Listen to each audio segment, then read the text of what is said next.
నా ప్రాణము మంటిని హత్తుకొనుచున్నది. నీ వాక్యం చేత నన్ను బ్రతికింపుము.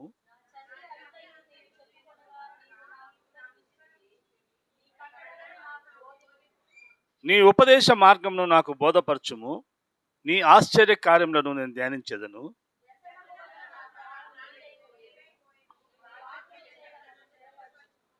కపటపు నడత నాకు దూరం చేయము. నీ ఉపదేశమును నాకు దయచేయము.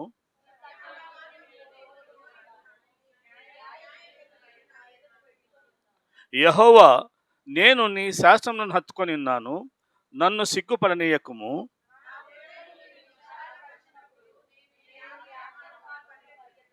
యెహోవా, నీ కట్టడలను అనుసరించుటకు నాకు నేర్పుము.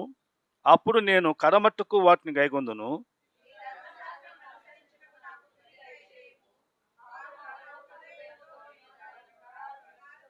నా జీవముగల మా తండ్రి, ప్రేమగల మా దేవ, పరిశుద్ధుడా, మహోన్నతుడా, నా గొప్ప దేవుడా, వందనాలు యేసయ్యా, వందనాలు స్వామి, వందనాలు అయ్యా.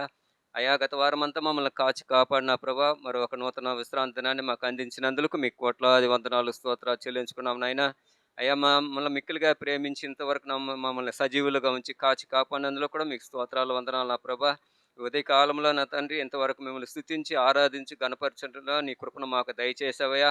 దాన్ని బట్టి మీకు స్తోత్రాలు, వందనాలు స్వామి.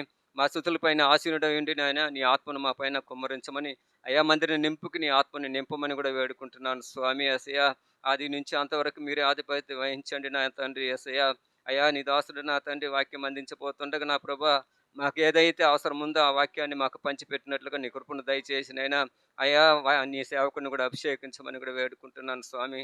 దయచేసి నైనా మేమందరం కూడా తండ్రి నైనా నీ భయం భక్తి కలిగిన ప్రభా, వాక్యాన్ని వినిన ప్రభా, వాక్య ప్రకారమైన జీవితాన్ని మాకు దయచేయమని కూడా వేడుకుంటున్నాను. దేవునికి మహిమ కలుగును గాక. ఇప్పుడు వచ్చిన మీ అందరికీ ప్రభువైన యేసుక్రీస్తు నామమున వందనాలు తెలియజేస్తూ ఉంటున్నాను. దేవుడు మళ్ళందరినీ కూడా సజీవ లెక్కలో ఉంచి విశ్రాంతి దినములో ప్రవేశింపచేసి ఆయన మందిర ఆవరణలో ఈ రీతిగా కూడి ఆయన నామాన్ని గణపరచడానికి మహిమపరచుటకు దేవుడు మనకు సహాయం చేశాడు. అందుని బట్టి దేవుడి నామాన్ని మనము ఎంతైనా కూడా స్తుతించాలి. హల్లెలూయా. దేవుని యొక్క వాక్యమును మనము ధ్యానం చేసుకుందాం. దేవుడు మనలందరినీ కూడా ఎంతగానో ప్రేమించి ఆశీర్వదించి చక్కని భౌతిక స్థితిని, ఆధ్యాత్మికమైనటువంటి స్థితులను దేవుడు అనుగ్రహిస్తూ ఉన్నాడు. మరి భూమి మీద జీవించినంత కాలము కూడా మనము ఎవరి కోసం బ్రతకాలి అని మనం ప్రశ్న వేసుకుంటే మనం చెప్పొచ్చు, తల్లిదండ్రులుగా ఎవరి కోసం బతకల్లా? బిడ్డల కోసమే కదా. ఎవరి కోసం బతకల్లా? నా భార్య కోసమే, నా భర్త కోసమే, మా అమ్మ నాన్న కోసమే కదా బతికేది. వారి కోసమే నేను ఈ విధమైనటువంటి కష్టపడుతున్నా, సంపాదిస్తున్నాను అని మనము ఆలోచన కలిగి మనం చెప్తాం. జవాబు మంచిదే. భౌతికంగా చూస్తే ఇది చాలా మంచిది, ఇలాగే చేయాలి కూడా. కానీ ఆధ్యాత్మికమైనటువంటి విధానంలో మనం ఆలోచన చేస్తే మనం ఎవరి కోసం బ్రతకాలి? అందరూ చెప్పచ్చు. ఎవరి కోసమో? దేవుని కొరకు మనం అందరము కూడా జీవించాలి. ఎలా జీవించాలి దేవుని కొరకు అని మనం ఆలోచన చేస్తే దేవునితో సహవాసం నిత్యం ఉండాలి, ప్రార్థనలు చేయాలి, వాక్యానుసారంగా జీవించాలి, ఉపదేశానుసారంగా మనం బ్రతకాలి, ఆయన ఆజ్ఞలను కట్టడలను గైకొనాలి. ఇవన్నీ ఎలా చేయాలంటే నీ జీవిత విధాన శైలిలో నువ్వు బ్రతుకుచున్న విధానములో ఏమైతే చేస్తున్నావో దానితో పాటు దేవునికి ఎక్కువగా ప్రాధాన్యతనిస్తూ దేవుని విషయములలో నీవు ఏం చూపెట్టాలి? శ్రద్ధ చూపెడుతూ ఆసక్తి కలిగి జీవిస్తూ ఉన్నప్పుడు అప్పుడు నీవు ఎవరి కోసం బ్రతుకుచున్నట్లు? దేవుని కొరకు నీవు బ్రతుకుచు ఉన్నట్టు దాని అర్థం. హల్లెలూయా. అంతేకాని మనకు భౌతిక సంబంధమైనటువంటి వాటినే దృష్టిలో పెట్టుకుంటే మనము దేని వైపు చూస్తాము? భూ సంబంధమైన వాటినే చూస్తాము, కానీ పరలోక సంబంధమైన వాటి వైపు మన దృష్టి ఉండదు. పరలోక సంబంధమైన వాటిపైన దృష్టి ఉండాలి అంటే భూమి మీద బ్రతుకుచూ ఉన్న, ఈ లోకములో మనం జీవిస్తూ ఉండినా ఈ లోక ప్రభావం మన మీద పడనీయకుండా, మన దృష్టి భూమి మీద పడనీయకుండా మన దృష్టి ఎప్పుడు కూడా ఎక్కడుండాలా? పరలోకం వైపే ఉండాలి. హల్లెలూయా. పర సంబంధమైన విషయములపైనే మన దృష్టి పెట్టుకొని ఉంటే అప్పుడు మనం ఎవరి కోసం బ్రతుకుచూ ఉన్నట్లు? దేవుని కొరకు బ్రతుకుచూ ఉన్నట్టు దాని అర్థం. హల్లెలూయా, హల్లెలూయా. ఇప్పుడు చెప్పండి, మీరందరూ ఎవరి కోసం బ్రతుకుతూ ఉన్నారు? ఏం సౌండ్ తగ్గిపోయింది? ఎవరి కోసం బ్రతుకుతున్నామో నిజమేనంటారా? చెప్పండి, బాగా గట్టిగా చెప్పండి. నిజంగా నువ్వు దేవుని కోసం బతికితే నీ మనసాక్షి మీద చెయ్యి వేసుకొని చెప్పు. చెప్తారా? ఎందుకంటే మనం మన సొంత కార్యాలనే చెప్పాలా?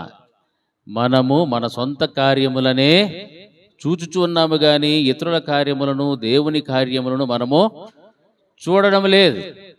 అలా చూస్తే మనం ఎవరి కోసం బ్రతికినట్లు? దేవుని కోసం బ్రతికినట్లు.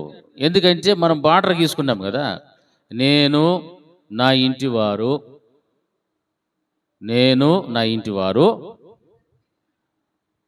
అంతే కదా. అంతే, ఆడ గిర్ర దాటి బయటికి రాము. ఎందుకంటే మళ్ళీ బయట పోతే అయ్యో వాళ్ళు ఏం అడుగుతారు ఏమో, వాళ్ళతో పరిచయం పెట్టుకుంటే డబ్బులు అడుగుతారు, పరిచయం పెట్టుకుంటే సహాయాలు అడుగుతారు, పరిచయాలు పెట్టుకుంటే ఇంకోటి అడిగేస్తారు. కాబట్టి ఎవరితో మాట్లాడకూడదు, ఎవరిని కానీ మనము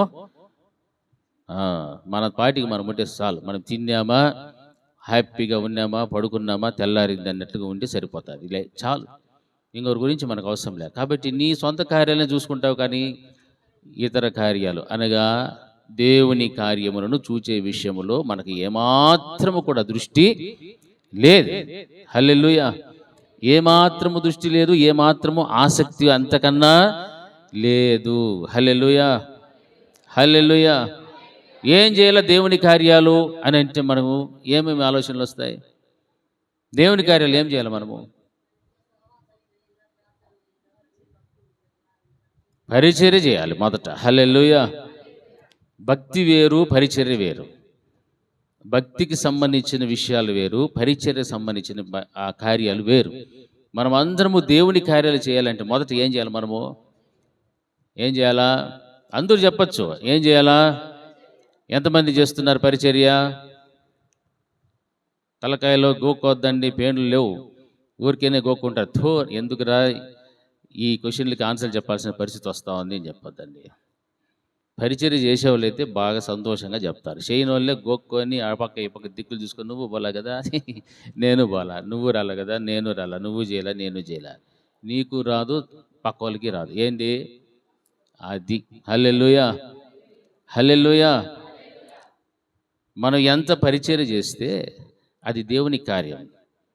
ఒకరు ఆపదలో ఉండి ఆదుకుంటే అది దేవుని కార్యం. ఒకరు ఆకలి దప్పులతో ఉంటే వారి దాహాన్ని, ఆకలి తీరిస్తే దేవుని కార్యం. ఒకరు వస్త్రహీనతలో ఉంటే వారికి వస్త్రాలు ఇస్తే దేవుని కార్యం. ఇలా చేయాలి. ఇవన్నీ కూడా ఉందే లేదమ్మా? ఈ లోకము పుట్టక మునుపు మీకోసం ఏర్పరచబడినటువంటి ఈ రాజ్యమును మీరు స్వతంత్రించుకుని దేవుని వాక్యం సెలవిచ్చారు. మరి ఎందుకునంటే ఈ విధమైన కార్యములు మీరు చేసి ఉన్నారు కాబట్టి ఇవి దేవుని కార్యాలు కనుక మీరు ఇందులోనికి మీరు ప్రవేశించవచ్చు. దేవుడు వారికి ఏమి ఇచ్చినాడు? వాక్కునిచ్చినాడు. పోండి, ఒక మంచి ఆశీర్వాదంలోనికి మీరు వెళ్ళండి అని చెప్పాడు. ఎప్పుడు ఇచ్చావు ప్రభా నీకు మేము అని అడిగితే, మీలో అల్పులైనటువంటి వారిలో ఒక్కనికి మీరు చేస్తే మీరు నాకు చేసినట్టే. హల్లెలూయా, హల్లెలూయా. మరి మనము దేవుని కార్యాలు చేయాలవద్దా? చేయాలవద్దామా? ఎంతమందికి ఈ మనసు ఉంది? ఈ మనసు ఎవరికి ఉంది తెలిసిన? యేసుక్రీస్తు ప్రభుల వారికి ఉంది. ఈ మనసు ఆయనకు ఉంది. క్రీస్తునకు కలిగిన మనసు మీరు కూడా కలిగి ఉండండి అని వాక్యం బోధిస్తారు. మరి ఆయన మనసు మనకు లేకపోతే ఆయన కార్యాలు కూడా చెయ్యము. మన మనసే మనకు ఉంటే మనం ఇతరుల గురించి ఆలోచన చేస్తామా? చెయ్యము. ఈ దేవుని కార్యములు మనం చేస్తామా? చెయ్యము. ఎందుకు చేయమంటే ఆయనకున్న మనస్సు మనకు లేదు, ఉండదు కాబట్టి. హల్లెలూయా, హల్లెలూయా. కాబట్టి ఈ విధమైన క్రమాలన్నీ కూడా మనం పాటిస్తేనే మనము ఆత్మీయతలో ఎదుగుచూ వస్తాం. క్రమాల గురించి మనకు తెలియకపోతే ఏందో ఆదివారం వచ్చి ఏదో వాక్యం చెప్పారు, ఏదో విన్నాము, వెళ్ళిపోయాము అన్నటువంటి అయోమయ స్థితిలోనే మిగిలిపోతాం. అయోమయంగా ఉంటే మనకు పరలోకం కూడా రాదు. హల్లెలూయా. మనం అయోమయ స్థితిలో మాత్రము ఉండకూడదు. అలా ఉంటూ వెళ్తే ఇక మనల్ని గూర్చి మనం మాట్లాడుకుంటూ మన వార్తలు చెప్పుకుంటూ ఉంటాం. కానీ దేవుని గూర్చినటువంటి భయము, భక్తి, ఆయనకు చెందవలసిన ఘనత, మహిమ, ప్రభావములు ఏమాత్రము కూడా రావు. హల్లెలూయా. పరిశుద్ధ గ్రంథము నుండి వాక్యంలోనికి వెళ్దాం. యోహాను సువార్త 3వ అధ్యాయము 22వ వచనం నుండి ఉన్న కొన్ని విషయాలు మనము ధ్యానం చేసుకోవడానికి పరిశుద్ధాత్మ దేవుడు మనకు సహాయం చేయనుగాక. అటు తర్వాత యేసు తన శిష్యులతో కూడా యూదయ దేశమునకు వచ్చి అక్కడ వారితో కాలము గడుపుచు బాప్తిస్మమిచ్చుచూ ఉండెను. సలీము దగ్గరనున్న ఐనోనను స్థలమున నీళ్లు విస్తారముగా ఉండెను గనుక యోహాను కూడా అక్కడ బాప్తిస్మము ఇచ్చుచూ ఉండెను. జనులు వచ్చి బాప్తిస్మము పొందిరి. హల్లెలూయా, హల్లెలూయా. ఈ వాక్యములు మనం గమనిస్తున్నప్పుడు యేసుక్రీస్తు ప్రభుల వారు యోహాను చేత మొట్టమొదట బాప్తిస్మము పొందిన తర్వాత ఆయన శిష్యులతో కూడా యూదయ దేశమునకు వచ్చి అక్కడ వారితో కాలము గడుపుచు బాప్తిస్మం ఇచ్చుచూ ఉండెను. యేసుక్రీస్తు ప్రభుల వారు ఏం చేస్తున్నాడు? కార్యమైన బాప్తిస్మం ఇస్తూ ఉన్నాడు. ఆయన బాప్తిస్మం ఇచ్చుచూ ఉన్నటువంటి సందర్భాన్ని జ్ఞాపకం తెస్తూ సలీము దగ్గరనున్న ఐనోనను స్థలమున నీళ్లు విస్తారముగా ఉండెను గనుక యోహాను కూడా అక్కడ బాప్తిస్మం ఇచ్చుచూ ఉండెను.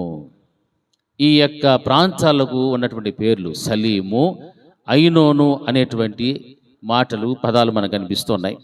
సలీము అనగా శాంతి అని అర్థం, ఐనోను అని అనగా నీటి బుగ్గలు లేక నీటి ఊట అని దాని అర్థం. బాప్తిస్మం అనేటువంటి కార్యం అక్కడ జరుగుతూ ఉంది. బాప్తిస్మం ఇవ్వాలి అంటే ఏముండాలి? ఏం నోరు తెర్రో, ఏం కావాలా? ఎన్ని నీళ్ళు కావాలి? చెంబు నీళ్ళు కావాలా? చాలా నీళ్ళు కావాలా? మరి చెంబు నీళ్ళతో బాప్తిసాలు తీసుకునే వాళ్ళు చాలామంది ఉన్నారే. అందుకే ఐనోను, సలీము అనేటువంటి పదాలకు అర్థం ఏమిటంటే, సలీము అనగా శాంతికి సూచనగా ఉంది, ఐనోను అనగా నీటి బొగ్గ, నీటి ఓటలు, అంటే ఎక్కువగా నీరు ప్రవహించేటువంటి స్థలము దాని అర్థం.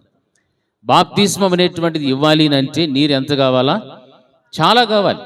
కానీ ఈ రోజుల్లో మనం చూస్తే పుట్టిన బిడ్డకు కూడా ఏమిస్తారు? బాప్తిస్మం ఇచ్చేస్తారు. అది చాలా బైబిల్నకు వ్యతిరేకం, విరుద్ధమైనది. పుట్టిన బిడ్డలకి ఎక్కడ బాప్తిస్మం ఇవ్వమని బైబిల్లో చెప్పలే. కానీ చాలామంది దైవ సేవకులు ఏం చేస్తూ ఉన్నారు? బాప్తిస్మం ఇస్తూ ఉన్నారు. తప్పు. కానీ యేసుక్రీస్తు ప్రభుల వారు బాప్తిస్మం ఇచ్చి యోహాను బాప్తిస్మం ఇస్తున్నటువంటి ప్రాంతము ఏమిటి అంటే నీళ్లు పారేటువంటి స్థలము, యోర్దాను నది. ఈ విధంగా నీటి ఓటలు, నీటి బుగ్గలు, శాంతికి సంబంధించినటువంటి అర్థాన్ని ఇచ్చేటువంటి ప్రాంతంలో వారు బాప్తిస్మం ఇస్తూ ఉన్నారు. హల్లెలూయా. అనగా అటువంటి బాప్తిస్మము పొందితేనే మానవుని యొక్క జీవితమునకు అది ఉపయోగకరము, అది ఆశీర్వాదకరము. అటువంటి బాప్తిస్మము పొందకుండా ఇష్టానుసారమైన బాప్తిస్మం పొందమని బైబిల్లో లేదు. యేసుక్రీస్తు ప్రభులు వారు చెప్తున్నారు, ఆయన ఇస్తున్న బాప్తిస్మము ఎక్కడ ఇస్తున్నాడు? ఆయన నీళ్లు ఉన్న చోట ఇస్తూ ఉన్నాడు. కానీ ఒక చిన్న చెంబులోనో పాత్రలోనో నీళ్ళు ఎత్తుకొని బాప్తిస్మమో ఇచ్చాడా? యేసయ్య ఎవరికైనా ఇచ్చినాడా? మరి ఇప్పుడు చేస్తున్న వాళ్ళు ఎందుకు ఇస్తున్నారు? వారికి దేవుని వాక్యము తెలియదా? లేకపోతే ఒక ఆచారమా? లేకపోతే ఒక ఏంటో వారికి తెలియనటువంటి స్థితిలో వారు ఏం చేస్తున్నారు? ఇచ్చేస్తూ ఉన్నారు. హల్లెలూయా. మరి నీరు పారేటువంటి స్థలములో, యోర్దాను నదిలో, ఇలాంటి నదులు ఎన్నో ఉన్నాయి. నీరు పారేటువంటి స్థలాలను ఇక్కడ సూచిస్తూ బాప్తిస్మం అనేటువంటి కార్యక్రమాన్ని చేస్తున్నట్టుగా యేసుక్రీస్తు ప్రభుల వారే సాక్షాత్తు అక్కడ బాప్తిస్మం ఇస్తూ ఉండెను అని వాక్యములు మనం గమనిస్తున్నాం. కనుక అక్కడ బాప్తిస్మం ఇచ్చి యోహాను కూడా ఉన్నట్టుగా ఈ వాటిలన్నీ కూడా మనం గమనిస్తూ వస్తే శుద్ధీకరణ ఆచార ప్రకారముగా ఆయన దానిని గూర్చి యోహాను శిష్యులకు ఒక యూదునితో వివాదం పుట్టినప్పుడు వారు యోహాను వద్దకు వచ్చి, బోధకుడా, ఎవడు యోర్దానునకు అవతల నీతో కూడా ఉండెనో నీవు ఎవడిని గూర్చి సాక్ష్యం ఇచ్చితివో ఇదిగో ఆయన బాప్తిస్మమిచ్చుచూ ఉన్నాడు అని చెబుతున్నాడు. యోహాను దగ్గరకు వచ్చి యోహాను ఎవరిని గూర్చి అయితే సాక్ష్యం చెప్పాడో ఆయనను గూర్చి ఏమని మాట్లాడుతున్నట్టు ఆయన కూడా ఏమిస్తున్నాడు?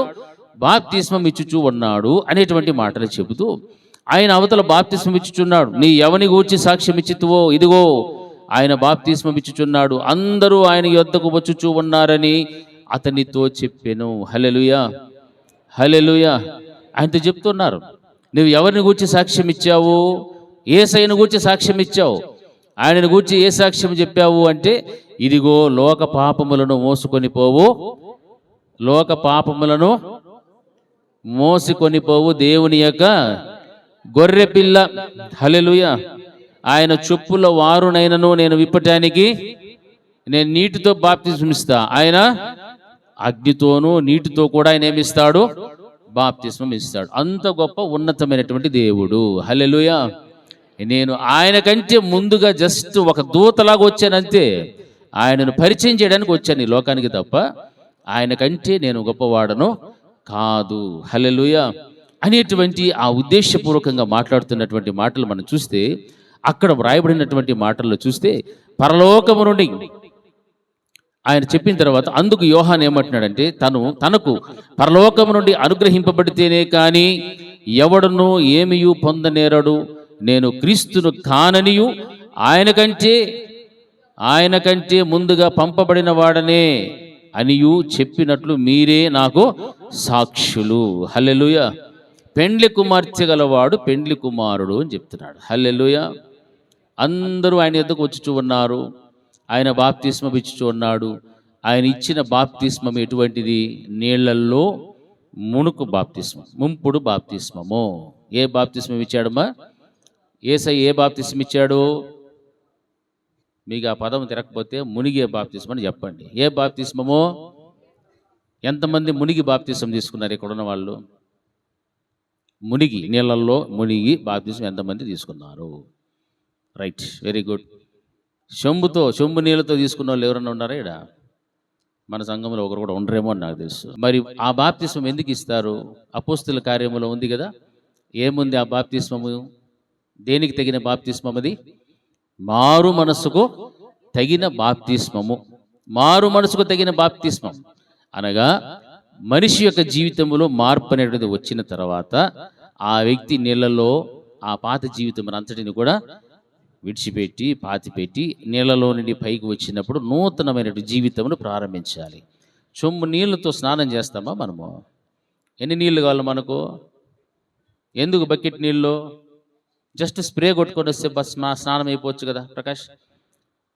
స్ప్రే బాటిల్ ఎంతైతే కూడా చాలు, పుస్కని కొడేస్తే స్నానం అయిపోయింది చెప్పచ్చు. మరి ఎందుకు బకెట్ లేకపోతే 2 బకెట్లు నీళ్ళు పోసుకున్నట్టు ఈ శరీరం మీద ఉన్న మలినము మురికంతా కూడా ఏం చేయాలి? మనము శుభ్రం చేసుకుంటాం. దానికి మన దేహానికి సంబంధించిందే 2 బకెట్లు నీళ్ళు వాడతాం. అలాంటిది ఆత్మీయ జీవితానికి సంబంధించినటువంటి ఒక మంచి నిర్ణయం తీసుకొని ఒక మంచి దేవునితో సంబంధాన్ని పెట్టుకోవడం కోసము మనం ఒక మంచి నిర్ణయంతో కూడినటువంటి విధంగా అందులోనికి మనము ప్రవేశించుతూ ఉన్నప్పుడు మన జీవితం మారు మనసుకు తగిన బాప్తిస్మము తీసుకుంటూ అప్పుడు అందులో నుండి మనం ఒక నూతన జీవితాన్ని పొందుకొని పోయేటువంటి సమయంలో మనం ఇంకెంతగా బాప్తిస్మం పొందుకోవాలంటే అంత పరిశుద్ధంగా నీళ్ళల్లో మునిగి మనము బాప్తిస్మం తీసుకోవాలి. హల్లెలూయా. యేసయ్య ఎలాంటి బాప్తిస్మం తీసుకున్నాడు? యేసు ప్రభు ఎలా బాప్తిస్మం తీసుకున్నాడమ్మా? నీళ్ళల్లో. ఎవరిచ్చినారు? ఏ యోహాను? అది చెప్పాల. యోహాన్లో ఉన్నారు చాలామంది. యేసయ్యకు బాప్తిస్మం ఇచ్చింది ఎవరు? బాప్తిస్మం ఇచ్చు యోహాను గారు. హల్లెలూయా, హల్లెలూయా. బాప్తిస్మం ఇచ్చు యోహాను గారి దగ్గర యేసుక్రీస్తు ప్రభుల వారు బాప్తిస్మం ఎలా తీసుకున్నారంటే నీళ్ళల్లో నుంచి తీసుకున్నాడు. అప్పుడు ఆయనను గూర్చినటువంటి ఒక మాటలు వినబడ్డాయి. ఈయన నా ప్రియ కుమారుడు, ఈయన యందు నేను ఆనందించుచు ఉన్నాను అని పావురం రూపములో ఆకాశములో నుండి ఒక స్వరము పావురం వచ్చి ఆయన మీద వాలటం ఇవన్నీ జరిగాయి. ఎందుకు అంటే ఆయన తండ్రి చిత్తానుసారముగా పరలోకం నుండి దిగి వచ్చినటువంటి మనుష్య కుమారుడు. అందుకే ఇక్కడ వాక్యం ఏం రాయబడుతుందంటే, నేను క్రీస్తును కాననియు ఆయన కంటే ముందుగా పంపబడిన వాడనే అనియు చెప్పినట్లు మీరే నాకు సాక్షులు అని చెబుతూ ఆ తర్వాత ఆయన వాడినటువంటి మాట ఏమిటంటే, పెండ్లి కుమార్తె గలవాడు పెండ్లి కుమారుడు. హల్లెలూయా. అయితే నిలువబడి పెండ్లి కుమారుని స్వరము వినడి స్నేహితుడు ఆ పెండ్లి కుమారుని స్వరము విని మిక్కిలి సంతోషించును అని ఆయన గురించి చెప్పుకుంటూ, ఈ నా సంతోషము పరిపూర్ణమై ఉన్నది, ఆయన హెచ్చవలసి ఉన్నది, నేను తగ్గవలసి ఉన్నది అని అక్కడ చెప్పేసాడు. ఒక స్టేట్మెంట్ ఇచ్చినాడు. హల్లెలూయా. యోహాను గారు ఇచ్చినటువంటి స్టేట్మెంట్ అది. ఎవరు హెచ్చాలి? యేసయ్య హెచ్చాలి, నేను తగ్గవలసి ఉన్నది, నేను తగ్గిపోవచ్చు ఉన్నా. ఎందుకంటే ఆయన పరలోకం నుండి దిగి వచ్చినటువంటి విషయాన్ని అక్కడ మర్మంగా చెప్తున్నాడు. పెండ్లి కుమార్తె కలిగిన వాడే పెండ్లి కుమారుడు, నేను కాదు, నేను క్రీస్తును కాను అని చెప్పేశాడు. హల్లెలూయా. మరి క్రీస్తుకు భూమి మీద ఏముంది? ఇప్పుడు వధువు సంఘం, పెండ్లి కుమార్తె ఉంది. ఆ పెండ్లి కుమార్తె కోసమే, పెండ్లి కుమార్తెను వధువు సంఘముగా వధువుగా తీర్చిదిద్దడం కోసమే ఆయన పరలోకముడు దిగి వచ్చిన వాడు. కాబట్టి ఆ పెండ్లి కుమార్తె కలిగిన వాడే పెండ్లి కుమారుడు అని చెప్తున్నాడు యోహాను గారు. మరి పెళ్లి కుమార్తెగా ఎవరెవరు సిద్ధపడ్డారు? ఇప్పుడు మీకు అర్థం కాల క్వశ్చన్. పెండ్లి కుమార్తెగా ఎవరెవరు సిద్ధపడ్డారు? పోనీ ఎవరు సిద్ధపడాలి? హల్లెలూయా. పెండ్లి కుమార్తెగా సిద్ధపడవలసినది ఏమిటి? దేవుని యొక్క స్వరక్తము చేత సంపాదించబడినటువంటి సంఘము. హల్లెలూయా. అది తొలిమెట్టు. ఆయన మనల్ని పాపములో నుండి, శాపములో నుండి, సాతానుని బంధకములో నుండి మనల్ని ఏం చేసుకున్నాడు? బయటికి తీసుకొచ్చాడు. ఎలా తీసుకొచ్చాడు? తన రక్తాన్ని పెట్టి మనందరినీ కూడా కొన్నాడు. కొన్నటువంటి యేసయ్య మనం సంపాదించుకున్నాడు. సంపాదించుకున్నది ఎందుకు తెలిసినా, ఇంకా మనలో ఏవైనా పాపములు, దోషములు, బలహీనతలు, మచ్చ, డాగులు ఏమైనా ఉంటే వాటన్నిటిని కూడా తన వాక్యము ద్వారా కడిగేసి మనల్ని ఏం చేసుకోవాలని? పెళ్లి కుమార్తెగా సిద్ధపరచుకోవాలి. హల్లెలూయా. ఎలా సిద్ధపరచుకోవాలి? పెండ్లి కుమార్తెలాగా తయారవ్వాలి. పెండ్లి కుమార్తెగా మనము తయారైతేనే ఈ పెండ్లి కుమార్తె కలిగినటువంటి వారు ఎవరు? పెండ్లి కుమారుడైనటువంటి యేసుక్రీస్తు. ఆయన ఎప్పుడు వస్తున్నాడు పెండ్లి కుమార్తెను తీసుకెళ్ళటానికి? ఎప్పుడు? త్వరలో వస్తున్నాడు. హల్లెలూయా. త్వరలో రానై ఉన్నాడు. లోకములో జరగాల్సినటువంటి కార్యాలన్నీ కూడా జరిగిపోతున్నాయి. మిగిలింది ఏదైనా 0.000% ఏమన్నా ఉందేమో నాకు తెలియదు. ఈరోజే రావచ్చు యేసయ్య, రేపు రావచ్చు, లేకపోతే ఇంకో సంవత్సరానికి రావచ్చు, ఎప్పుడు తెలియదు. ఆయన రాకడ ఆయన చేతుల్లో లేదు. ఎవరి చేతిలో ఉంది? తండ్రి అయినటువంటి యెహోవా దేవుని చేతిలో ఉంది. మరి అలాంటప్పుడు ఆయన స్వరక్తం ఇచ్చి సంపాదించినటువంటి ఈ సంఘము ఎలాగుండాలి? ఎలా సిద్ధపడాలి? అది ఎలా సిద్ధపడాలి? బుద్ధి కలిగిన కన్యకల వల్ల. Very good. మంచి మాట చెప్పినాడు మా వాడు. బుద్ధి కలిగిన కన్యకలు ఏం చేసుకుంటారు? అన్నిటినీ. ఇప్పుడు పెండ్లి కొడుకు ఎప్పుడు వస్తాడో తెలియదు. ఎవరు? యేసయ్య ఎప్పుడు వస్తాడో పెండ్లి కుమార్తెకు తెలియదు. పెండ్లి కుమార్తె ఎవరు? అన్న చెప్పే వధువు సంఘం అని. అట్లా తయారైండారా లేదా మీరు? నాకు, నీకు, ఈడున్న వాళ్ళందరి కోసము దేవుడు ప్రాణము పెట్టాడు. కాబట్టి ఆయన సంఘము వధువు సంఘముగా పెళ్లి కుమార్తెగా సిద్ధపడి ఎలా ఉండాలా? ఆయన శుభప్రదమైనటువంటి రాకడ కోసము ఎదురు చూస్తూ ఉండాలి. హల్లెలూయా. లోన్ కోసం ఎదురు చూడకూడదు. డ్వాక్రాలో లోన్ వస్తుంది, ఎదురు చూడద్దు. మనం ఎదురు చూడాల్సిందంతా దేనికోసమో? ఆడెదురు చూస్తే ఈడు మనకు రావాల్సినవన్నీ కూడా పటపట అని పడుతూ ఉంటాయి. హల్లెలూయా. మనం ఈయనే రెపరెపలాడుతూ ఉంటాం, కానీ ఆడికి మాత్రం కన్ను దృష్టి పోదు. ఆడికి పోండ్రా, ఇవన్నీ వస్తాయని దేవుడు చెప్తాడు. నో, ఫస్ట్ ఇవన్నీ సెట్ చేసుకుని మళ్ళీ నీ దగ్గరికి వస్తానంట. ఇవి సెట్ కావు, ఇవి సెట్ అయ్యి చావు. ఆడికి మాత్రం నువ్వు పోవు.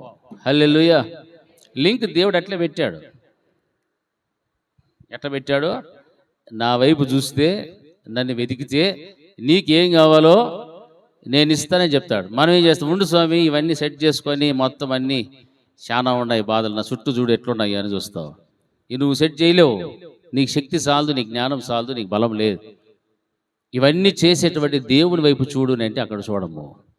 అక్కడ చూస్తే కదా ఇవన్నీ మన దేవుడు ఇస్తాడన్నాడు. అందుకే వధువు సంఘముగా మనము తయారైతే అప్పుడు ఈ పెళ్లి కుమార్తె కలిగినటువంటి వారు యేసుక్రీస్తు మన కోసము ఆయన వస్తూ ఉన్నాడు అన్నటువంటి ఒక చక్కని నిశ్చయిత కలిగి మనము జీవించగలుగుతాం. హల్లెలూయా. ఇప్పుడు చెప్పండి, నా కోసం నా యేసయ్య వస్తున్నాడు అని ధైర్యంగా చెప్పండి చూద్దాం. పెండ్లి కుమార్తెగా నీవు ఉంటేనే నువ్వు ఆ ధైర్యంతో మాట చెప్తావు.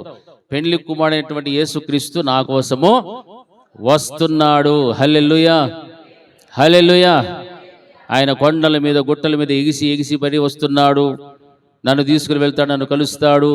ప్రాణేశ్వరి అని నన్ను పిలుస్తాడు, సుందరవతి నన్ను పిలుస్తాడని ఆశతో పెళ్లి కుమార్తె అయిన సంఘము ఎదురు చూస్తూ ఉండాలి. హల్లెలూయా.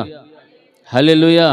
మచ్చ, డాగు, కల్మషము, కళంకము, ముడతైనను, మచ్చైనను ఏది లేకుండా ఆయన ఎదుట నిర్దోషులుగా మనమందరము కూడా నిలబడాలి. హల్లెలూయా. అలాగ నిలబడటానికి వాక్యము చేత ఉదక స్నానము చేయించి మనల్ని దేవుడు ఆయన ఎదుట నిలబెట్టుకోవాలని ఆశిస్తూ ఉన్నాడు. హల్లెలూయా, హల్లెలూయా. కాబట్టి దేవుడు మనల్ని ప్రేమించి కుటుంబము, సంఘము అన్నీ ఇచ్చినప్పుడు ఈ సంఘములో చేర్చబడిన మనమందరము కూడా పెళ్లి కుమార్తె వలె సిద్ధపడి జీవించాలి. అప్పుడు పెండ్లి కుమార్తె కలిగిన వాడు పెండ్లి కుమారుడు అని చెప్పినటువంటి ఆ మాట నిన్ను బట్టి, నన్ను బట్టి, మన సంఘాన్ని బట్టి ఆ మాట నెరవేర్చబడుతుంది. హల్లెలూయా. ఈ పెండ్లి కుమార్తె కొరకు ఎవరు నియమించబడి ఉన్నారు? పెండ్లి కుమారుడు ఉన్నాడు. పెండ్లి కుమార్తె కలిగిన వాడు రానయ్యున్నటువంటి యేసుక్రీస్తు ప్రభుల వారు. ఆ యేసుక్రీస్తు ప్రభుల వారు త్వరలో ఎవరి కోసం రానై ఉన్నాడు అని మనం ఎలా చెప్పుకోవాలంటే నా కోసమే. హల్లెలూయా. నా కోసము నా యేసయ్య, నా కోసము నా ప్రాణం పెట్టినటువంటి ఆ యేసయ్య నా కోసము త్వరలో రానై ఉన్నాడు అనేటువంటి ఆ మంచి ఆలోచన కలిగినటువంటి వ్యక్తులుగా, నిరీక్షణ కలిగినటువంటి విశ్వాసాలుగా మనం జీవిస్తూ ఉండాలి. అందుకే పరిశుద్ధ గ్రంథంలో మనం చూస్తే హోషేయ గ్రంథము 2వ అధ్యాయం 19వ వచనం ఒకసారి చదవండి. హోషేయ గ్రంథము 2వ అధ్యాయము 19వ వచనంలో, నీవు నిత్యము నాకుండునట్లుగా నేను నీతిని బట్టి తీర్పు తీర్చుట వలనను దయాదాక్షిణ్యములు చూపుట వలనను నిన్ను ప్రధానము చేసుకుందును. హల్లెలూయా, హల్లెలూయా. ఇక్కడ వ్రాయబడినటువంటి మాటలు చూస్తే నీవు నిత్యము నాకు ఉండాలి. ఏ ఒక్క ఆదివారం మాత్రమే కాదు, లేకపోతే ఏ ఒక సంవత్సరమే కాదు, లేకపోతే ఒక 10 సంవత్సరాలు మాత్రమే కాదు. నిత్యము, నిత్యము అన్నటువంటి మాట ఎక్కడ ఉపయోగపడుతుంది? నిత్య జీవమన్నా ఆ పరలోక రాజ్యములోనే. హల్లెలూయా, హల్లెలూయా. దేవుడు మళ్ళందరినీ కూడా ఏం చేసుకుంటానంటున్నాడు? ప్రధానము చేసుకుంటున్నాడు. హల్లెలూయా. ప్రధానం చాలా ప్రధానమైనటువంటిది. ఈ ప్రధానమైనటువంటి ఈ కార్యక్రమము, దీనిని గురించి దేవుడు అంటున్నమాట, నీవు నిత్యము నాకుండునట్లుగా నేను నీతిని బట్టి తీర్పు తీర్చుట వలనను దయాదాక్షిణ్యములు చూపుట వలనను నిన్ను ప్రధానము చేసుకుందును. మన దేవుడు మనల్ని ప్రధానం చేసుకోవాలి. ఎందుకు ప్రధానం చేసుకోవాలి అంటే నిత్యము ఆయనకు మనము ఉండునట్లుగా, నిత్యము మన జీవితంలో ఆయన కొరకు బ్రతుకున్నట్లుగా, నిత్యము ఆయనతో పాటు కలిసి సహవాసము చేసేదానికి ఆయన మనల్ని మొదట వివాహమునకు మొదట మనల్ని ఏం చేసుకున్నాడు? ప్రధానము చేసుకున్నాడు. అంటే ప్రధానమైనటువంటిది, చాలా ప్రధానమైనటువంటిది, ప్రాముఖ్యమైనటువంటిది. ఈ ప్రధానమైనటువంటి ఈ ప్రధానములో ఏమి జరిగినది అని అంటే నిత్యము మనము ఆయన కొరకు ఉండినట్లుగా అని చెప్తోంది. అంటే ఈ భూమి మీద జీవిస్తున్నటువంటి ప్రతి మనిషి కూడా ఇహలోక సంబంధమైనటువంటి మాలిన్యము ఏది కూడా అంటుకోకుండా, మనుషుని ప్రభావం అంటుకోకుండా, సాతాను యొక్క ప్రభావంలోనికి వెళ్లకుండా, లోకం వైపు తమ దృష్టిని చూడకుండా, లోకమును తనలోనికి ఆహ్వానించకుండా, నేను నా దేవునితో ఏమి చేయబడినటువంటి దానను, ప్రధానము చేయబడినటువంటి దానను, ఆ ప్రధానము చేయబడినటువంటి స్థితిని ఎప్పటికీ కూడా ఏ విశ్వాసి మర్చిపోకూడదు. నేను నా దేవునికి సంబంధించినటువంటి వ్యక్తిని, లోకమునకు సంబంధించిన వ్యక్తిని కాదు, ఇతరులకు సంబంధించిన వ్యక్తిని కాదు. నా ఆత్మీయ జీవితము పాడవకుండా ఉండటం కోసము, నేను కలిగి ఉన్న పరిశుద్ధతను కాపాడబడటం కోసము త్వరలో రానైనటువంటి లోక రక్షకుడు, నిజమైనటువంటి దేవుడు ఆయనే పెండ్లి కుమారుడుగా రాని ఉన్నాడు. కాబట్టి నేను పెండ్లి కుమార్తె వలె సిద్ధపడి ఆయన రాకడ కొరకు ఎదురు చూస్తూ ఉండాల్సినటువంటి విశ్వాసిగా నేను బ్రతికేటువంటి పెండ్లి కుమార్తెను. హల్లెలూయా, హల్లెలూయా. ఆ విధంగా సిద్ధపడి మనం ఉండాలి. అందుకే దేవుడు ఏమంటున్నాడంటే, నీవు నిత్యము నాకు ఉండునట్లుగా నేను నిన్ను నీతిని బట్టి తీర్పు తీర్చబడలను, దయాదాక్షిణ్యములు చూపుట వలనను నిన్ను నేనేం చేసుకున్నాను? ప్రధానము చేసుకుందును. హల్లెలూయా, హల్లెలూయా. ఆయన ప్రధానము చేసుకుంటే ఇక మనము నిత్యము ఆయనతోనే మనము జీవించాలి, ఆయనతోనే గడపాలి అన్నటువంటి ఆలోచనలు మనం తప్ప ఇంకా వేరే ఆలోచన ఏది కూడా రాకూడదు. మరి వివాహానికి ముందు కూడా ఏం చేస్తున్నామా లేదా? వారి జీవితకాలం అంతా కూడా ఒకరికి ఒకరు ఏం చేయబడ్డారు? ప్రధానము చేయబడి ఉన్నారు. హల్లెలూయా. ఎందుకు ప్రధానం చేయబడి ఉన్నారు? వీరి ధర్మములు వీరికి తప్ప మరొకరితో సహవాస సంబంధాలు ఏవి కూడా ఉండకూడదని, ఇది నాది అని అనిపించుకోవడమే. మరి యేసుక్రీస్తు ప్రభుల వారు కూడా ఈ సంఘము నాది, ఈ బిడ్డలు నాది. ఎందుకనంటే ఆయన ఏం పెట్టాడు? ప్రాణం పెట్టారు. మరి లోకరీతిగా జరిగే వివాహాల కోసం ఏం పెడతారు? బంగారం పెడతారు, డబ్బు ఇస్తారు, లేకపోతే వస్త్రాలు ఇస్తారు, లేకపోతే ఇంకా ఏవైనా కూడా తమకు కలిగి ఉన్నటువంటి వాటిని ఇచ్చి ఏం చేసుకుంటున్నాము? ప్రదానం చేసుకుంటున్నాం. కానీ యేసయ్య ఏం పెట్టాడు మన కోసము? ప్రాణం పెట్టి మనలందరినీ కూడా ఏం చేసుకుంటా అంటాడు? ప్రధానము. హల్లెలూయా. కొనుక్కున్నాడు యేసయ్య. అందుకే మీరు మీ సొత్తు కాదురా, మీరందరూ కూడా నా సొత్తు. మరి నా సొత్తు అని చెప్పినప్పుడు మనమంతా కూడా ఎవరి సొత్తులాగా బ్రతకాలా? దేవుని సొత్తులాగే ఉండాలి తప్ప సాతానుడికి సంబంధించిన లోక సంబంధమైన ఆశలు, కోరికలు ఏవి కూడా మనలోనికి రాకుండా మనం ఏం చేసుకోవాలా?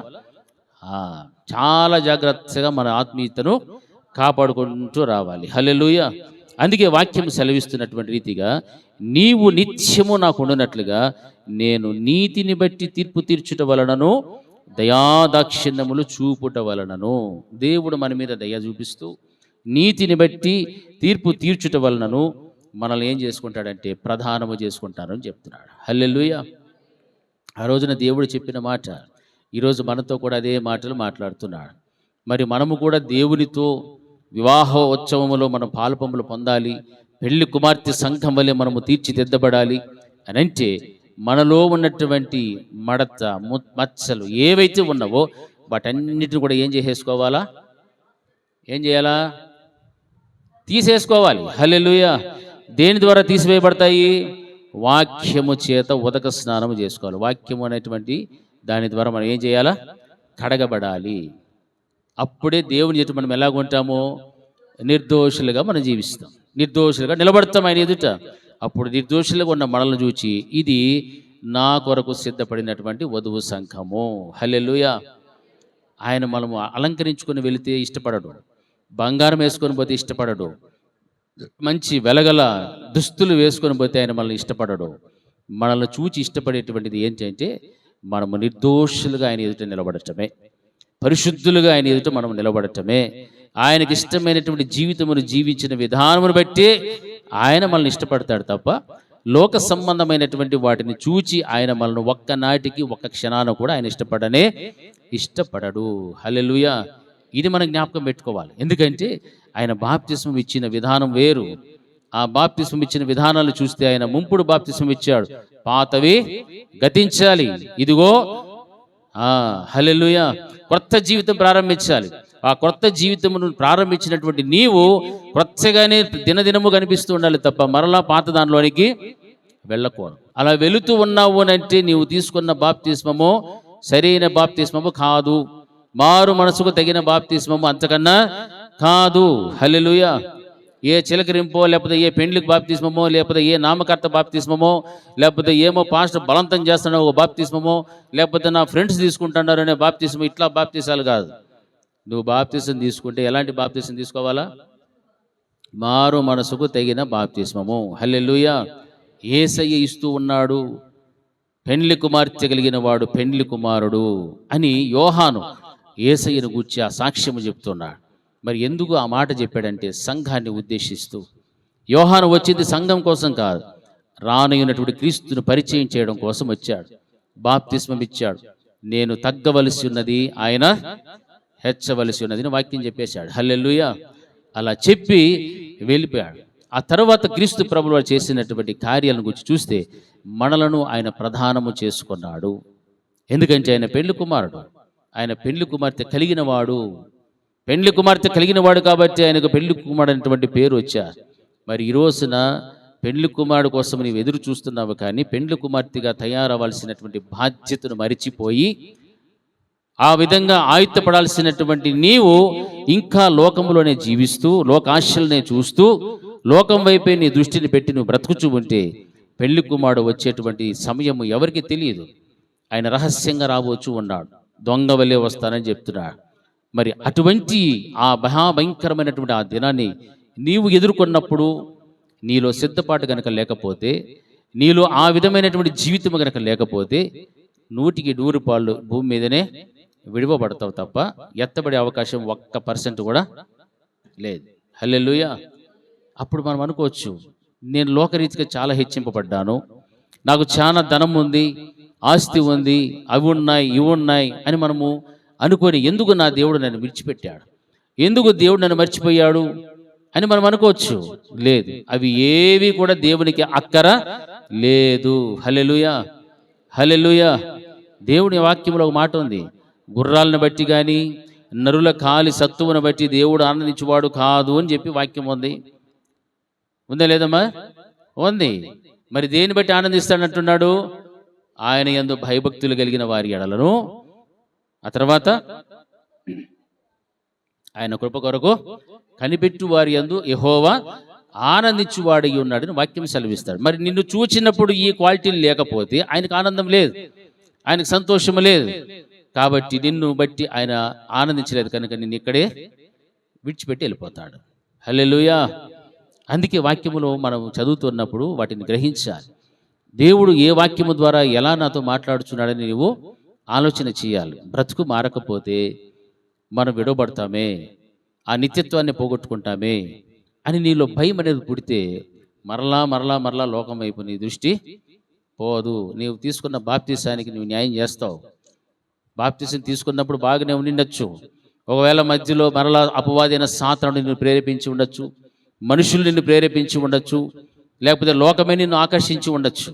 వాటిలో నుండి దేవుడు మరలా నిన్ను బయటికి రావడం కోసమే ఈ వాక్యాన్ని నీ చేతిలో పెట్టాడు. హల్లెలూయా.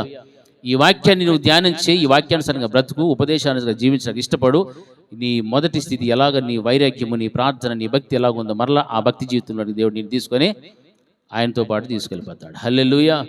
అంతేకాని ఇక నేను లేదులే, లోకంలోనికి వెళ్ళిపోయాను, నేను మనుషుల ప్రభావంలో సాతానుని బంధకాల్లో బంధించబడి ఉన్నాను, ఇక నా బ్రతికింతే అని అనుకుంటూ అలాగే ఉంటావు. అందులో నుంచి బయటికి రావడానికి ప్రయాసపడాలి.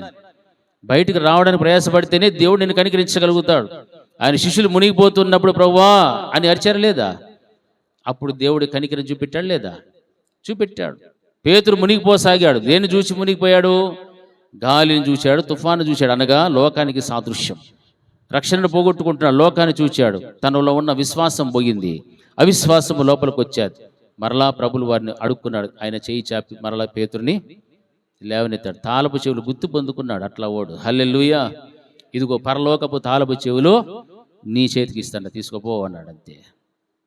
ఎంత గొప్ప భాగ్యం సంపాదించుకున్నాడు. అవిశ్వాసములో ఉన్నటువంటి పేతురికి అంత గొప్ప భాగ్యవంతమైన జీవితం ఇస్తే, నీవు విశ్వాసములో ఉండి భక్తి కలిగి భయము కలిగి మంచి ప్రార్థనా పరురాలు, ప్రార్థనా పరుడవు, అన్నీ తెలిసి దేవుని వాక్యము తెలిసి వాక్యానుసారంగా జీవించడం ఎరిగి కూడా మరలా మనం పడిపోయినప్పుడు దేవుని వైపు చూస్తే, ఆయన కనుక బ్రతిమాలు కొంటే దేవుడు నీ వైపు ఆయన దక్షిణ హస్తం చూపిస్తాడా? చూపెట్టాడా? చూపిస్తాడు.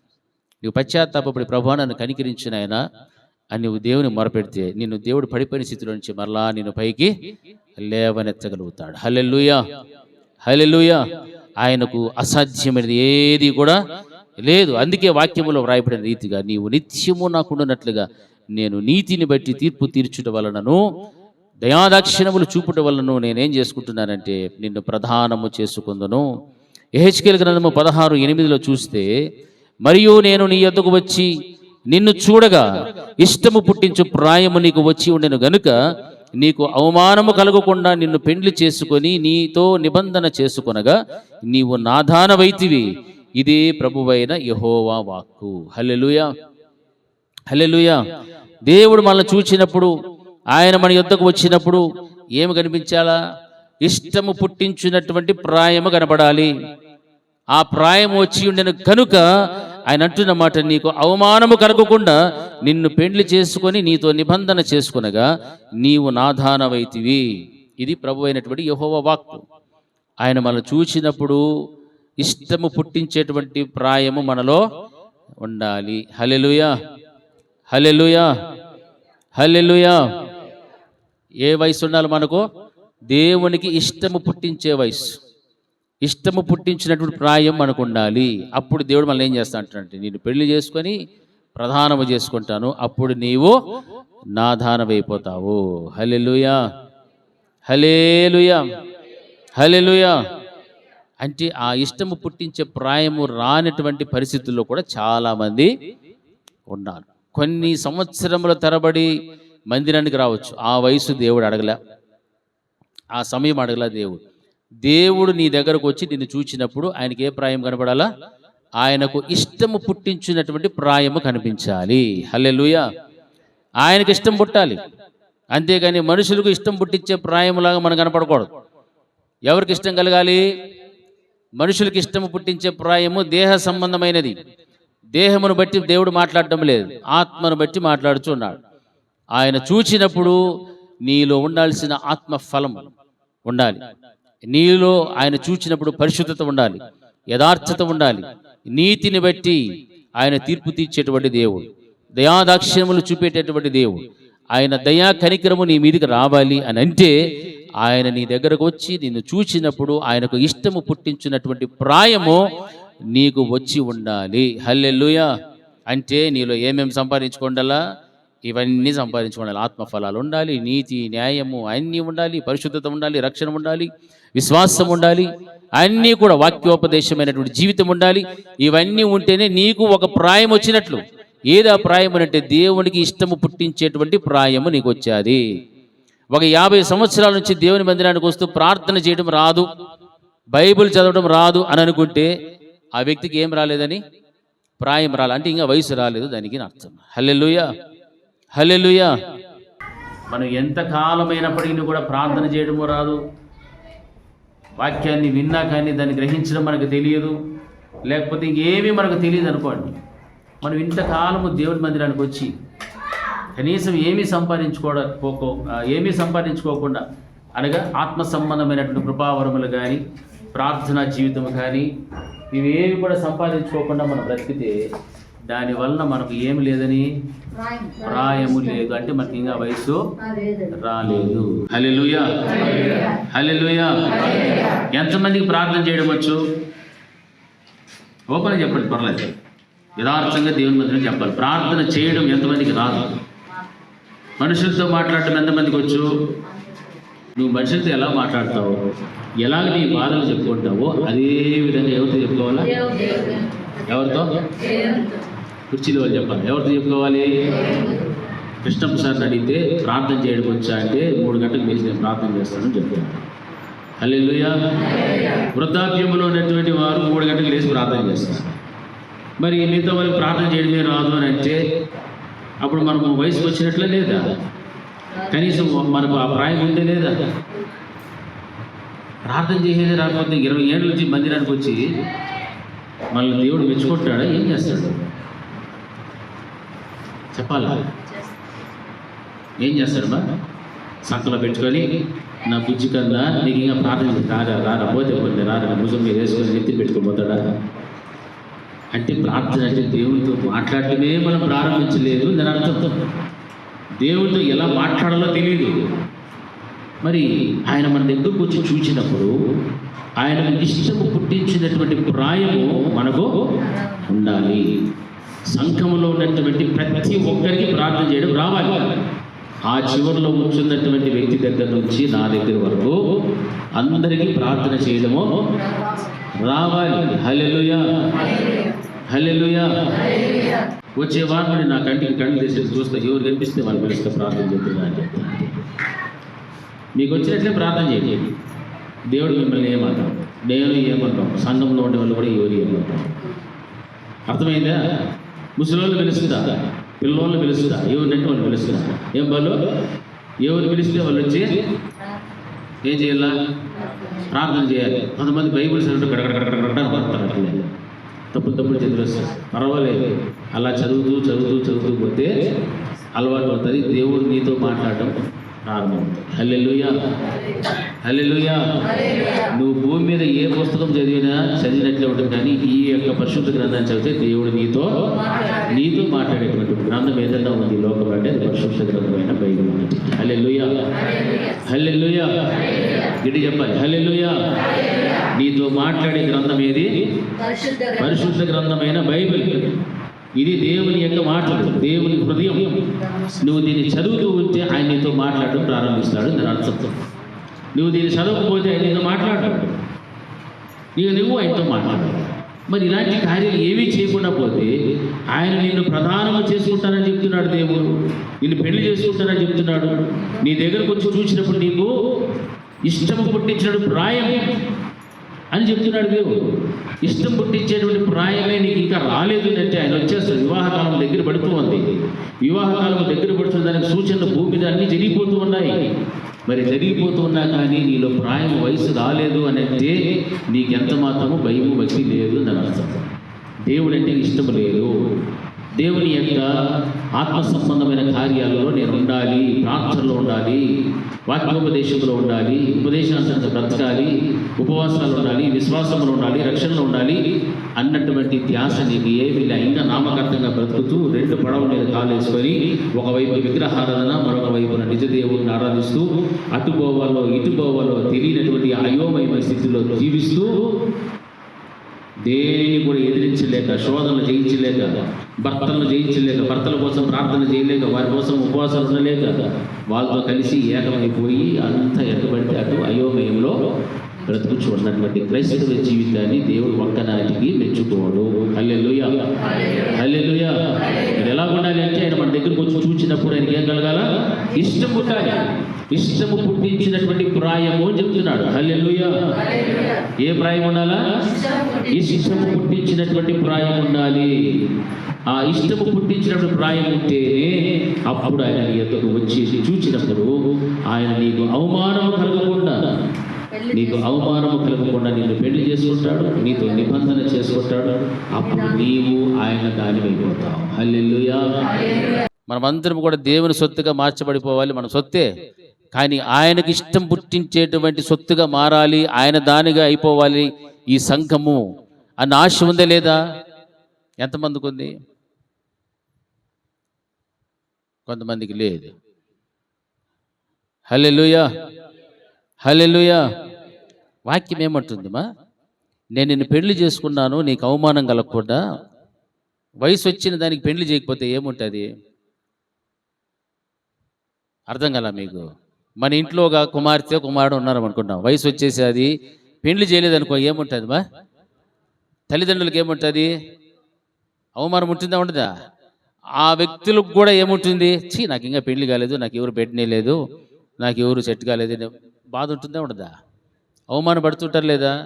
వాక్యం అదే సెలవిస్తా. నేను నీ దగ్గరకు వచ్చినప్పుడు ఏముంది అక్కడ? నేను నీ యొద్దకు వచ్చి నిన్ను చూడగా ఇష్టము పుట్టించు ప్రాయము నీకు వచ్చి ఉండెను కనుక నీకు అవమానము కలగకుండా నిన్ను పెండ్లి చేసుకొని నీతో నిబంధన చేసుకొనగా నీవు నా దానవైతివి. ఇదే ప్రభువైన యెహోవా వాక్కు. హల్లెలూయా, హల్లెలూయా. ఆయన మనం చూసినప్పుడు ఇష్టం పుట్టించే ప్రాయం వచ్చేది. ఆ తర్వాత ఇంకా అవమానం కలగకుండా మనల్ని ఏం చేసేసుకున్నాడు? దేవుడు వివాహం చేసుకుంటా అంటాడు, నిబంధన చేస్తూ ఉన్నాడు. అప్పుడు మనం ఏమైపోతాము? ఆయన దానం అయిపోతాం. ఈ సంఘము ఎవరిదైపోతుంది? ఎవరిదవుతుంది బా? అందరూ చెప్పాలి, ఎవరిదవుతుంది సంఘము? ఆయనది అయిపోతుంది. ఆయనది అయిపోయిందంటే ఇంకా మనకి ఏ కొరత, ఏ ఆకలి, దప్పి, అవి ఇవి ఏమీ లేవు.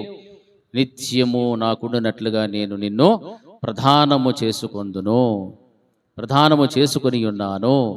ఈ మాటలన్నీ కూడా దేవుడు మన జీవితంలో నెరవేర్చేస్తాడు. హల్లెలూయా, హల్లెలూయా. ఆ భాగ్యవంతమైన జీవితం కోసం మనం ప్రయాసపడాలి. దేవుడు అందుకే ఆయన ప్రారంభం నుండి కూడా ఒక్కొక్కటి క్రమక్రమంగా చేసుకుంటూ వచ్చాడు. ఈ నామకార్థపు బ్రతుకు గనక బ్రతుకుతూ వచ్చి ఇలాంటి అపోస్తుల బోధన సంఘంలో ఒకసారి అడుగు పెడితే వాళ్ళకి ఏమీ అర్థం కాదు. ఏందో చెప్తున్నారు అబ్బాయి ఇల్లు అనుకుంటారు. నామకార్థకంగా ఉండే సంఘాల్లో బోధలు వేరే, ఉన్నది ఉన్నట్టుగా చదువుకొని వెళ్ళిపోతూ ఉంటారు తప్ప అటు ఏమీ ఉండదు. అందులోకి వేలాది మంది ప్రజలు వెళ్ళిపోతారు, లక్షలాది మంది ప్రజలు వెళ్ళిపోతారు. ఎందుకంటే వాళ్ళకి కావాల్సింది అదే, నవ్వుకొని ఉండేది అటు చదివేసి 10 నిమిషాలు వచ్చేస్తే చాలు అనుకుంటారు. హల్లెలూయా. కాదు, మనకు కావాల్సింది అలాంటి బోధలు కాదు. మనలను వధువు సంఘముగా మార్చేటువంటి దేవుని యొక్క ఉపదేశం మనకు కావాలి. హల్లెలూయా. ఆ వాక్యం కావాలి మనకు. మనల్ని సరిచేసే వాక్యం ఉంటేనే త్వరలో రానైనటువంటి యేసుక్రీస్తు ప్రభుల వారు మనం చూసినప్పుడు ఆయనకు ఇష్టము పుట్టించే ప్రాయం మనకు వస్తుంది.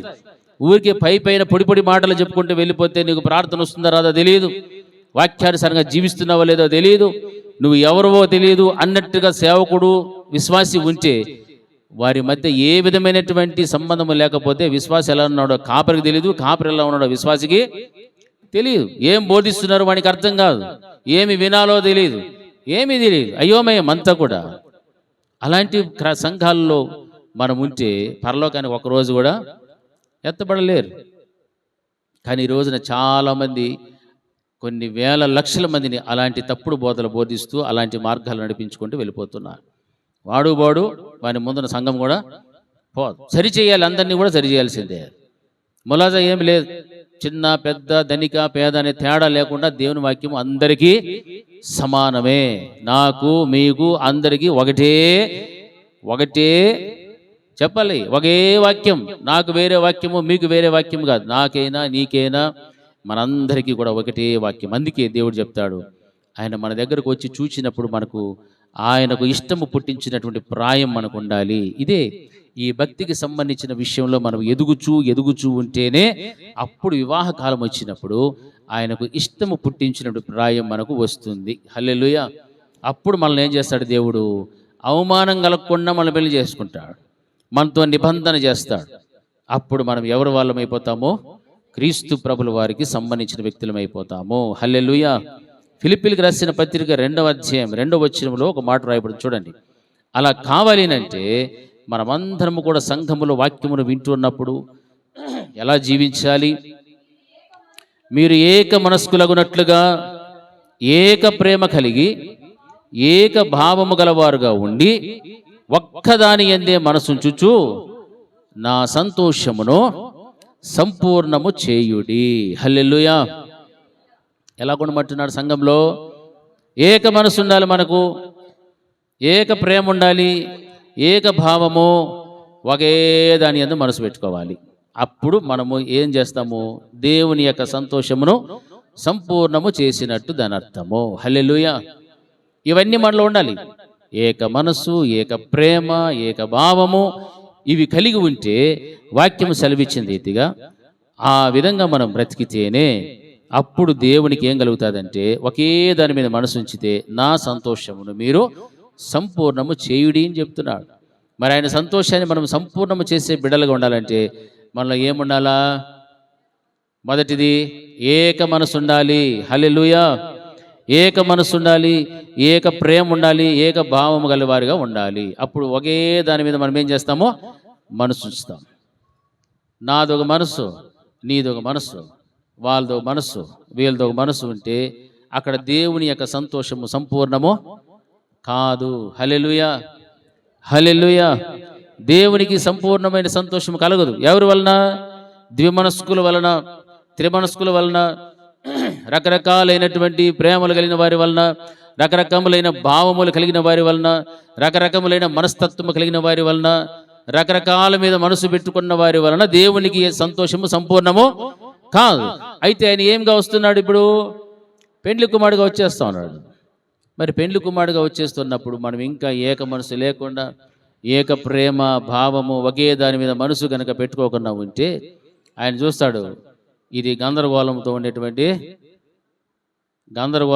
సంఘం, ఇది నాది కాదు అని పక్కకి వెళ్ళిపోతాడు. హల్లెలూయా. అర్థమవుతుంది అన్నమాట. కుటుంబంలోనైనా సంఘములోనైనా ఏక మనస్సు, ఏక ప్రేమ, ఏక భావము కలిగి ఒకే దాని మీద మనసు ఉంచాలి. మనకేమో దేవుని మీద మనసు, దేవుని మీద ప్రేమ, దేవుని మీద భావం.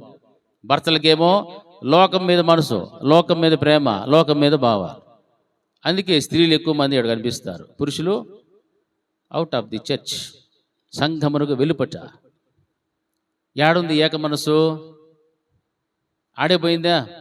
ఎక్కడ పోయింది? మొదట ఇంట్లో పోయింది. హల్లెలూయా.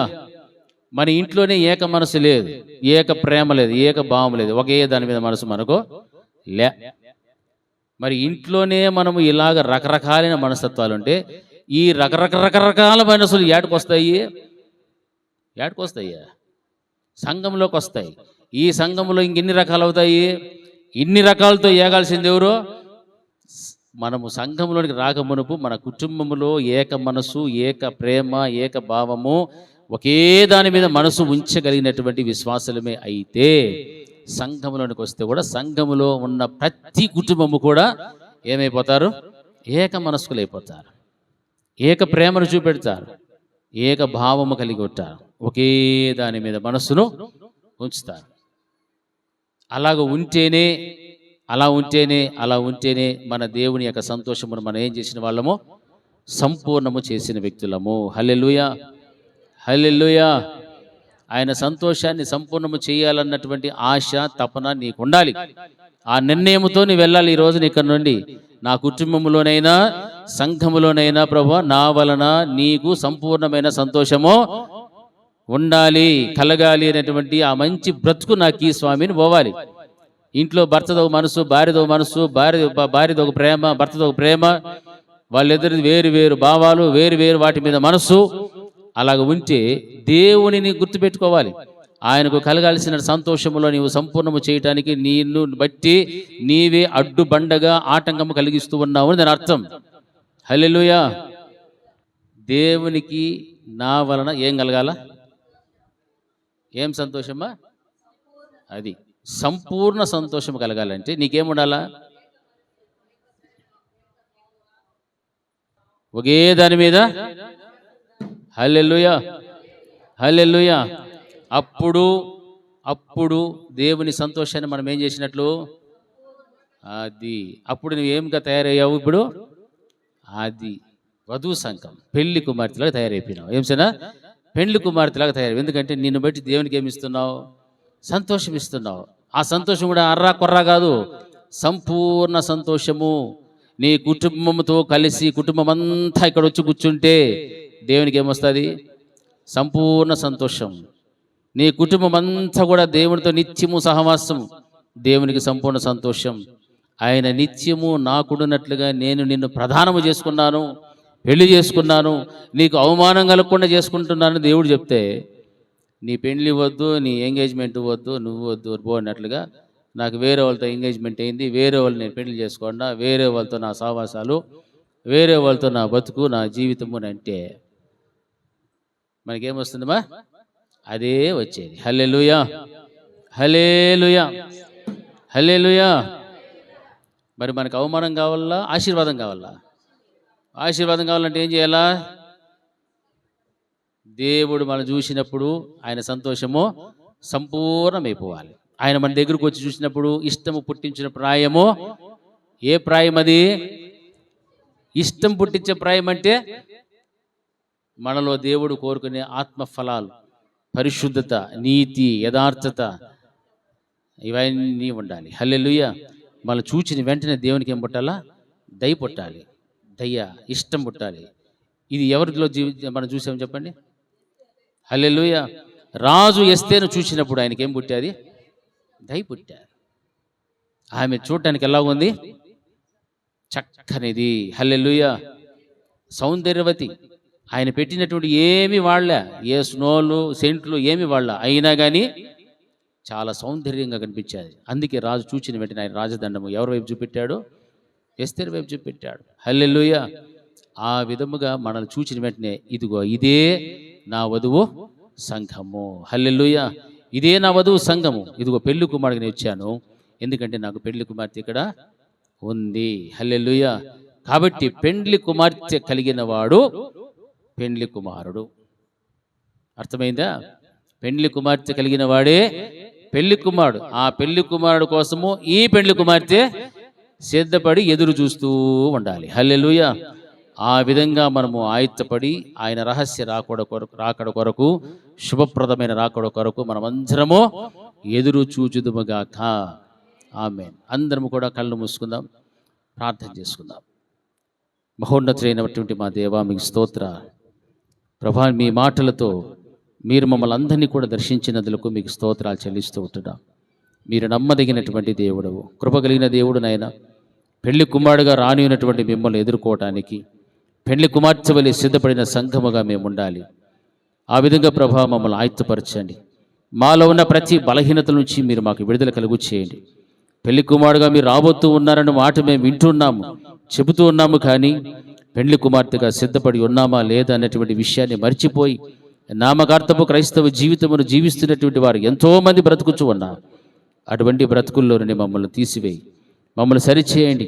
మీ వాక్యముతో మమ్మల్ని నాయన ప్రభా భద్రపరచండి. మీ వాక్యముతో మమ్మల్ని బలపరచండి. మీకు అతని ఇష్టము పుట్టించు ప్రాయము వచ్చినంత వరకు మమ్మల్ని కడగండి ప్రభా, శుద్ధీకరించండి. హిస్సోపుతో నా తండ్రి ప్రభ మమ్మల్ని కడిగినట్లుగా, తెల్లని వలె ముఖము వలె తండ్రి ప్రభ మార్చబడినట్లుగా ప్రభా మీ వాక్యముతో మమ్మల్ని నాయన శుభ్రము చేయండి, కడగండి నాయన, శుద్ధీకరించమని ప్రార్థన చేస్తుంటున్నాం. అపవాది అయినటువంటి సాతానుని బంధకములలో ఉన్న ప్రతి విశ్వాసిని కూడా నాయన మీరు నాయన విడుదల కలుగు చేయండి, ప్రతి వారికి విడుదల కలుగు చేయండి నాయన. మీ బిడలుగా జీవించినట్లు కృప చూపెట్టమని, బిడలందరినీ కూడా దీవించమని యేసు నామములో ప్రార్థిస్తున్నాము తండ్రి, ఆమేన్. నా ప్రాణమా యెహోవాను సన్నతించుము, నా అంతరంగమునందున్న సమస్తమైన పరిశుద్ధ నామమును సన్నతించుము. నా ప్రాణమా యెహోవాను సన్నతించుము, ఆయన చేసిన ఉపకారములలో దేనిని మరొకము. ఆమేన్. మన తండ్రి అయిన దేవుని ప్రేమయు, ఆయన కుమారుడైన యేసుక్రీస్తు యొక్క కృపయు, పరిశుద్ధాత్మ దేవుని యొక్క అన్యోన్య సహవాసం ఇప్పుడు ఎల్లప్పుడూ నిత్యం నిరంతరం సదాకాలం ఆయన కృపా సమాధానం మనకు మన కుటుంబములకు తోడే ఉండి నడిపించునుగాక. ఆమేన్, ఆమేన్, ఆమేన్. అందరికీ వందనాలు.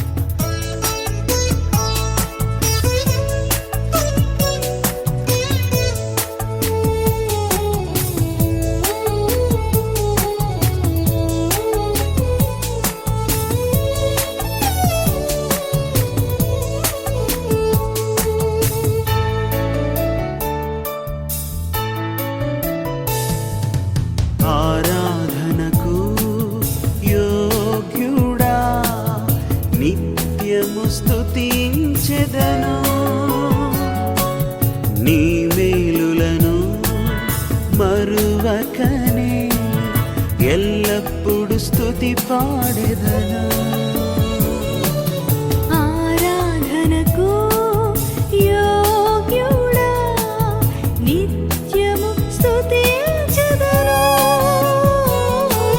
నీ మేలులను మరువకనే ఎల్లప్పుడు స్తుతి పాడెదను. ఆరాధన, ఆరాధన, ఆరాధన, ఆరాధన. నీ మేలులకై ఆరాధన, నీ దీవెనకై ఆరాధన, నీ మేలులకై ఆరాధన, నీ దీవెనకై ఆరాధన, ఆరాధన, ఆరాధన, ఆరాధన, ఆరాధన.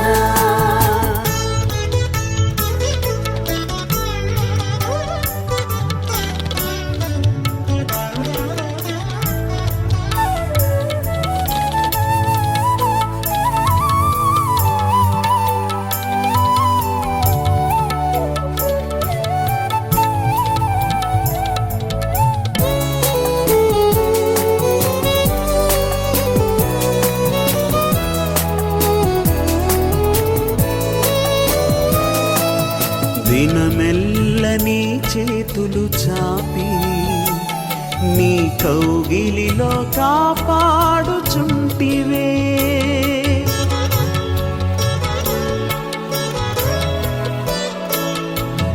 దినమెల్ల నీ చేతులు చాపి నీ కౌగిలిలో కాపాడుచుంటివే. నీ ప్రేమ, నీ జాలి, నీ కరుణకై నా పూర్ణ హృదయముతో సన్నుతింతును.